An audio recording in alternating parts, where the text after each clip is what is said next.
Oi galera do YouTube, tudo bem? Sou eu, professora Kate Silva, para mais uma videoaula de Biologia. O tema da nossa aula de hoje são os nematóides, ou nemateumintos. E o que nós vamos abordar nessa aula de hoje? Vou falar para vocês quais são as principais características desse filo, que é o quarto filo de animais invertebrados na escala evolutiva. Vou falar qual é a importância desse filo para os seres humanos, quais são os principais representantes e vou falar também para vocês um pouquinho do ciclo de vida dos principais parasitas humanos. Então vamos lá? Vem aprender biologia comigo? Bem, o nome do filo deriva do grego e significa fio. Isso porque esses animais eles têm o corpo cilíndrico, alongado e afilado nas extremidades. Esses animais são triblásticos, ou seja, possuem os 3 folhetos embrionários: endoderma, ectoderma e mesoderma. Esses animais eles têm uma simetria bilateral, ou seja, o corpo só vai poder ser dividido em 2 partes iguais. Os nematóides também são animais protostomados ou protostômios. Isso porque, no caso deles, o blastóporo vai dar origem primeiro à boca e depois ao ânus. Isso mesmo, eles são o primeiro grupo de animais do nosso estudo que possuem um sistema digestório completo, com boca e ânus. Esses animais, eles são pseudocelomados. E o que isso quer dizer? Que o celoma, que é aquela cavidade interna que se forma no desenvolvimento embrionário, que é cheia de líquido, ela vai ser parte revestida pela mesoderme e parte revestida pela endoderme. Esses animais, eles podem ser terrestres ou aquáticos, vivendo tanto na água doce como na água salgada. A maioria é de vida livre, mas existem algumas espécies que são endoparasitas de animais e vegetais. Eles não possuem cílios e nem flagelos, e eles se locomovem por movimentos ondulatórios muito rápidos, como se fossem chicotadas feitas pelo próprio corpo. E o corpo desses animais, ele é revestido por uma película muito resistente e flexível que é secretada pela epiderme, a cutícula. E à medida que esse animal vai crescendo, essa cutícula vai sendo trocada através de mudas. E como eu falei, esses animais foram os primeiros a apresentar sistema digestório completo, com boca e ânus. E essa boca, ela fica na região anterior do corpo. E ela é dotada de lábios ou papilas, dentes ou estiletes. E próximo à extremidade posterior do corpo, nós vamos encontrar o ânus. E no caso das fêmeas, uma estrutura nova, chamada de cloaca, que é uma estrutura comum aos sistemas digestório e reprodutor. A digestão deles pode ser intra ou extracelular. Eles se alimentam de detritos, animais mortos em decomposição, podem ser predadores e algumas espécies são parasitas. Eles não têm sistema circulatório e nem sistema respiratório.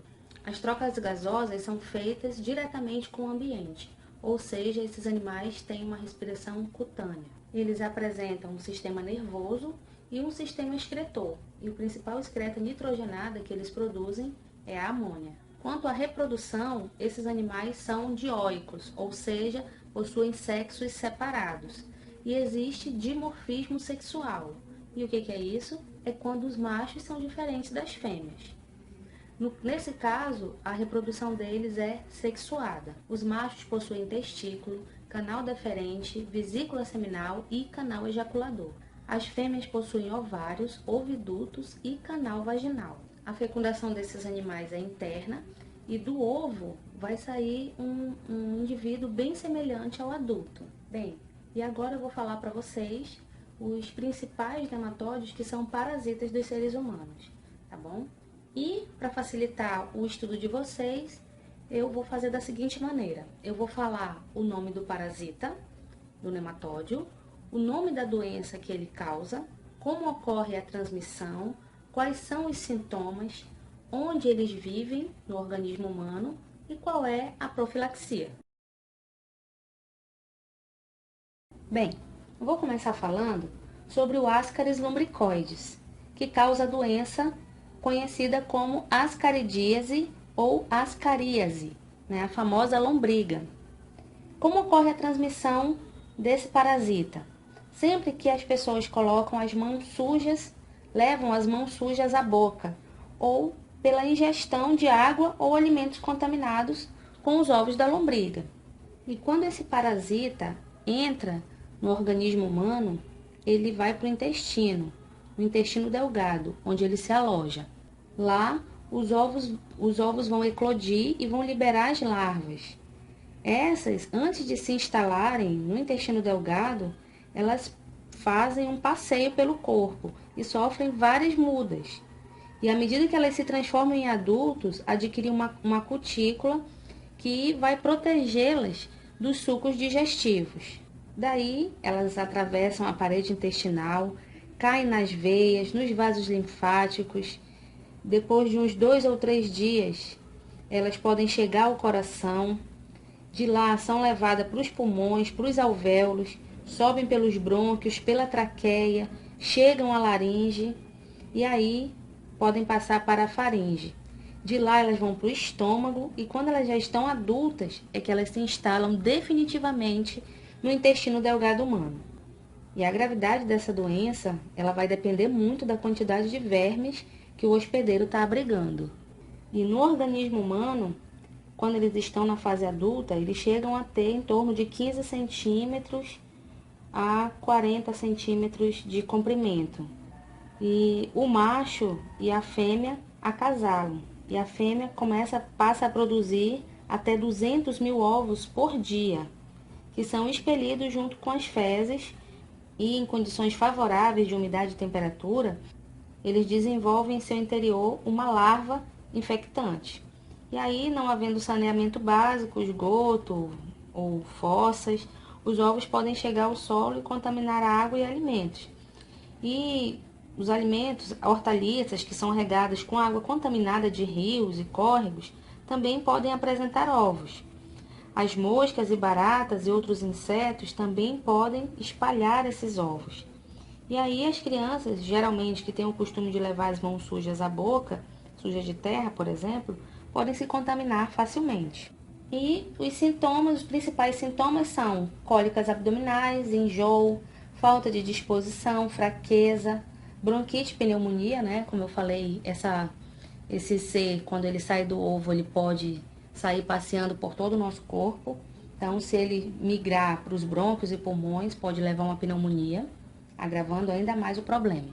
E a profilaxia consiste em tratar os doentes na instalação de rede de esgotos, construção de fossas sépticas, educação sanitária, criação de hábitos de higiene pessoal, gente, são muito importantes, como lavar as mãos antes de comer e depois de usar o banheiro, e lavar bem os alimentos antes de ingeri-los.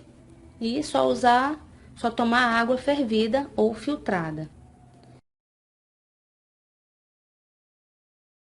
O segundo parasita humano que eu vou falar para vocês hoje é o Ancylostoma duodenale e o Necator americanus, né? São 2 vermes muito semelhantes que causam a doença conhecida como ancilostomíase ou ancilostomose ou necatoríase ou opilão e mais popularmente conhecida como amarelão.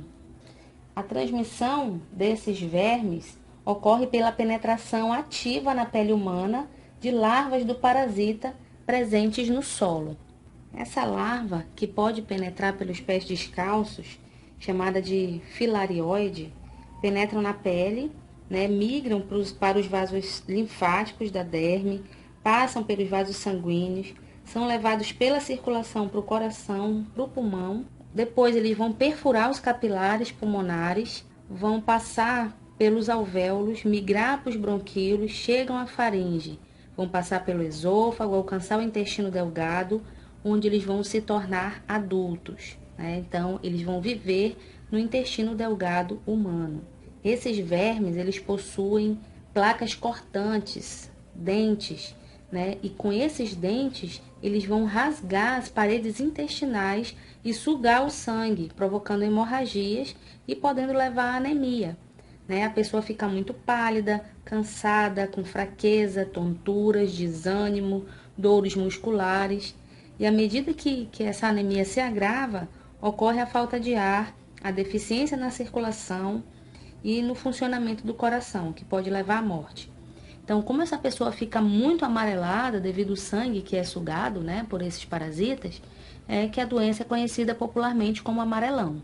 E os vermes adultos, eles medem em torno de 1 a 2 centímetros de comprimento. Os ovos que eles produzem dentro do intestino delgado, eles são expulsos com as fezes e, em condições favoráveis no solo, se tornam embriões. Depois de 24 horas, mais ou menos, surge uma larva desse ovo que passa a ter uma vida livre no solo.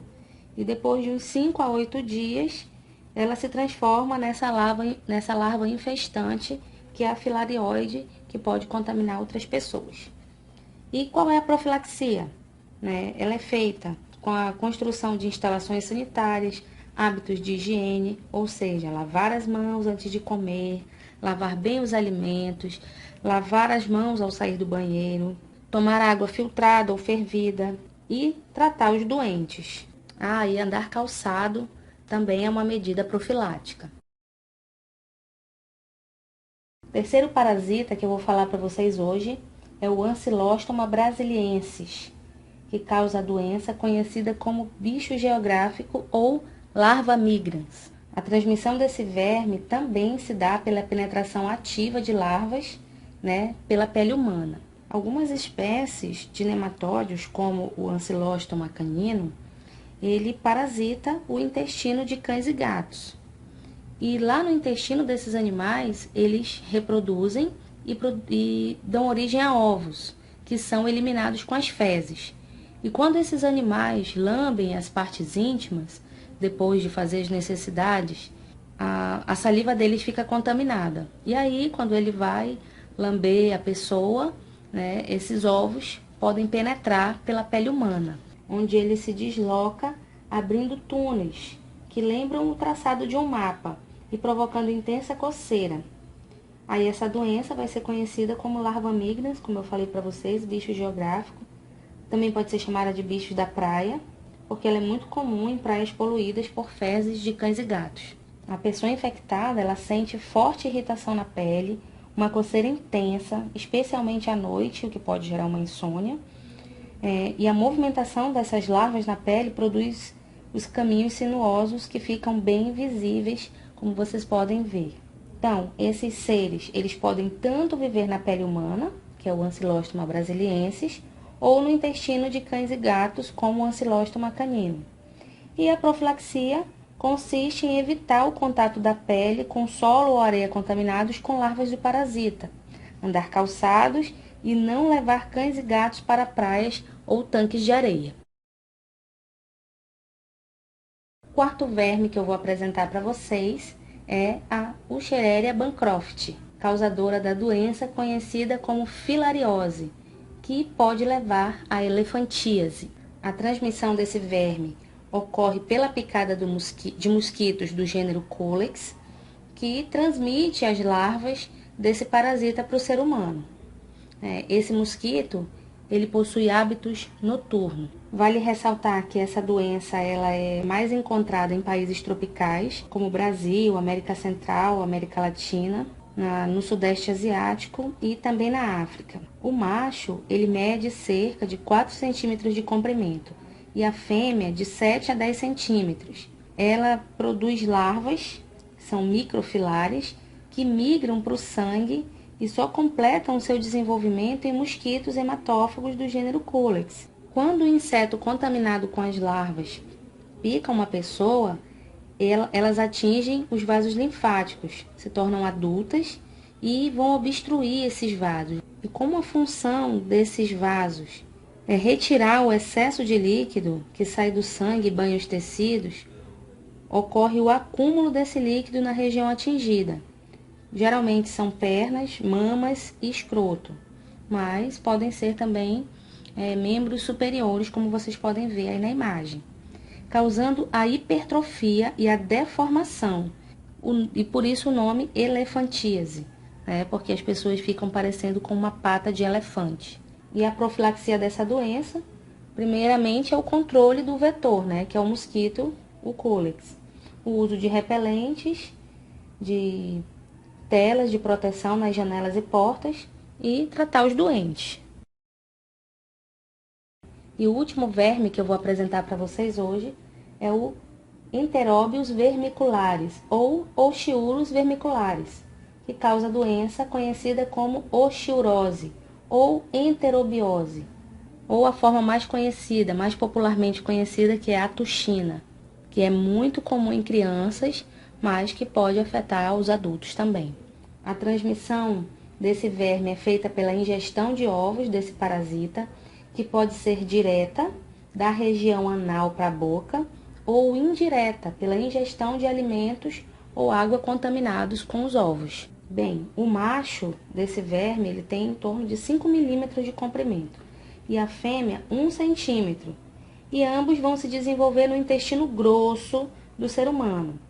Depois de fecundada, a fêmea ela dirige-se para a região em torno do ânus, né? Então, o sintoma mais frequente é uma coceira nessa região, sobretudo à noite, provocada pela movimentação da fêmea quando sai para depositar os seus ovos. Como durante essa deposição de ovos a pessoa sente muita coceira, ela tende a coçar essa região anal. E aí os ovos, eles vão ficar sob as unhas. Ou também podem ser encontrados nas roupas de cama, nas toalhas, no colchão, nas peças íntimas, nos objetos de casa. E são frequentes as pequenas epidemias em uma residência quando uma pessoa já está contaminada. E essas pequenas infestações, elas não apresentam sintomas, mas quando o número de vermes é muito grande, pode ocorrer inflamação intestinal, a perturbação do sono devido à coceira e congestão da região anal. Dentre os sintomas dessa doença, posso destacar as náuseas, vômitos, dores abdominais, além do intenso prurido, da intensa coceira na região anal. Na profilaxia, é indicado o tratamento dos doentes, higiene, né, como geralmente a migração das fêmeas desse parasita com ovos ocorre à noite, é recomendável ao contaminado lavar a região anal, ao levantar-se, trocar a roupa íntima e os lençóis diariamente, fervendo, lavando separadamente das demais roupas da casa para evitar uma reinfecção. Outra medida de higiene também para evitar essa doença é a limpeza das unhas e do corpo, o uso de privadas e lavatórios e a troca constante de peças íntimas. Bem, e vale ressaltar também que nas mulheres esse verme ele pode migrar da região anal para a região vaginal, ocasionando o prurido na vulva, o que pode ocasionar um corrimento vaginal e uma eventual infecção do trato urinário e até mesmo da região vaginal. Bem, gente, e o que eu tinha para apresentar para vocês era isso, sobre os nematóides. Eu espero que vocês tenham gostado, que tenham aprendido. Então, se você gostou, vá lá, dê um like, compartilhe, continue assistindo nossos vídeos, porque com a gente, ó, ciências é show!